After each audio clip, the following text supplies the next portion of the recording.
উৎসব আর আলোকসজ্জায় ঝলমল করছিল চারপাশ। কোথাও চলছিল বিয়ের রান্নাবান্না, কোথাও আবার প্রিয়জনের বিদেহী আত্মার শান্তি কামনায় দোয়ার প্রস্তুতি। কিন্তু ভাগ্যের নির্মম পরিহাসে সেই আনন্দ রূপ নিল এক বীভৎস আর্তনাদে। কোনো যুদ্ধক্ষেত্র নয়, খোদ বসতবাড়িতেই আকাশ থেকে নেমে এলো জান্তা বাহিনীর মারণাস্ত্র। গত বৃহস্পতিবার সন্ধ্যায় কাচিন রাজ্যের ভামো টাউনশিপের কাউংজার গ্রামে এক বৃদ্ধের মৃত্যুর পর দোয়ার মাহফিলে জড়ো হয়েছিলেন বাস্তুচ্যুত কিছু পরিবার। সেখানেই অতর্কিতে হামলা চালায় জান্তা বাহিনীর যুদ্ধবিমান।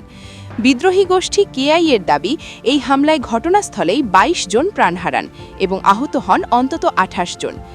একই দিন মাগুয়ে অঞ্চলের টাটকন গ্রামে একটি বিয়ের প্রস্তুতির সময় নারকীয় বোমা বর্ষণ করে জান্তা বাহিনী। সেখানে এক শিশুসহ আরও ৫ জন প্রাণ হারান। ভিডিও চিত্রে দেখা গেছে বসতবাড়ির আঙিনায় ছড়িয়ে ছিটিয়ে আছে নারী ও শিশুদের ছিন্ন ভিন্ন নিথর দেহ। এখানেই শেষ নয়, এর মাত্র দুদিন আগে গত মঙ্গলবার রাখাইন রাজ্যের একটি কারাগারেও বিমান হামলা চালিয়েছিল সামরিক জান্তা, যেখানে ২১ জন বন্দী প্রাণ হারান।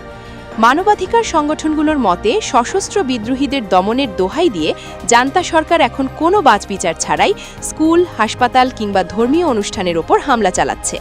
সাধারণ মানুষের রক্তে রঞ্জিত মিয়ানমারের মাটি নিয়ে আন্তর্জাতিক মহলে এখন তীব্র নিন্দার ঝড় বইছে।